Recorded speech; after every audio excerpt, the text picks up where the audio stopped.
at what causes this kind of problem.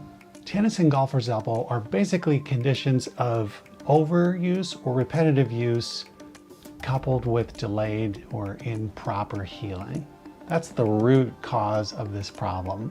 Whenever, as a physical therapist, I look at whether to use a brace or some kind of support, I really try to understand, is that brace or support going to address the root cause of the problem? I have essentially a capo for my forearm. So why is this useful? Because the muscle that pulls through the tendon, a lot of the tendon pain and problems happens right where the tendon and the bone connect. So by putting this thing on, I'm shortening the tendon just like I shorten the strings on my guitar. So all of a sudden, whatever pull is happening from my hand and wrist is not happening at the painful part where the tendon and the bone meet, but a little bit further because I've created this artificial tendon-bone connection. It's early in the stages of this, if you are having extreme pain and you're completely unable to use your hand and wrist, I would throw one of these on for short periods of time, maybe a half hour at the most at a time, just to get through doing the things that you need to do.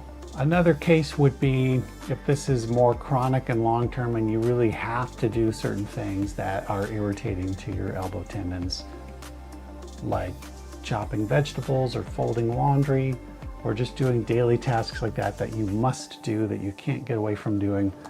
I could see having one of these handy just to help you manage your symptoms while you're doing those, but taking it off immediately after you're done. Now let's talk a little bit about sports, because it's very common to see these in our racket sports and golf, all of these kinds of sports where you're using grip and or rotations of the wrist and hand that have caused this problem.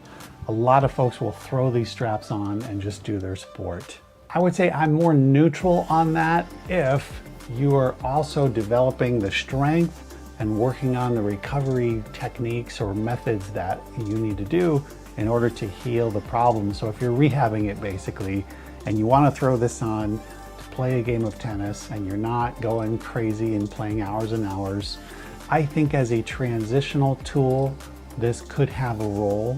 Let's review again how to put this on if you do decide that you need one. And this is reversible. It works on either forearm and it works on the outside as well as the inside. And we're basically gonna center this little inflatable pillow right over the spot where you have pain. So let's imagine this is a spot of pain. I'm gonna put this right over that and snug it down, okay? Let's say this was more of a golfer's elbow problem and I have side of pain kind of right on the inside there.